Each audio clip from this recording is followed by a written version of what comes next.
My name's Ben Cousins and I'm working on a horror FPS for smartphones and tablets called The Drowning. We've created a really innovative control system.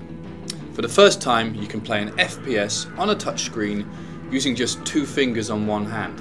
There are lots of FPS games on touch devices, but in our experience the virtual stick controls they use are really bad. So for The Drowning, we decided instead to build a control system that uses common gestures like taps, swipes and pinches. Let's start by taking a look at some high intensity footage of me playing The Drowning. This is from one of our later levels and you can see me easily and fluidly moving around the environment, attacking enemies, switching weapons, zooming and reloading. How do I do all of this with just 2 fingers on one hand?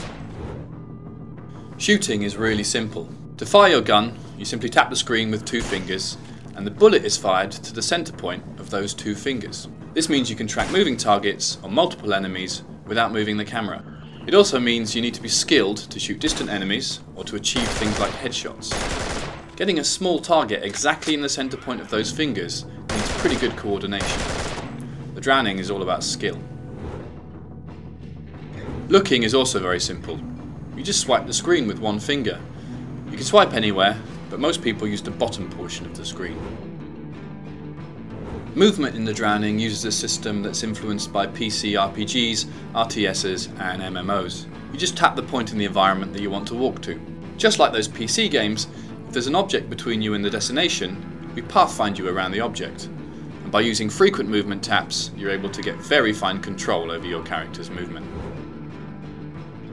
Most touchscreen FPS games use a virtual button to zoom. In The Drowning, we just use a pinch.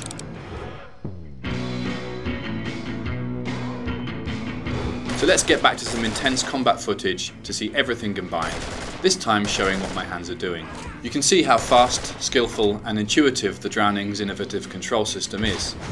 Compared to a virtual stick system, I'm using fewer hands, I have less hand strain, and I'm able to easily shoot moving targets with no need for auto aim.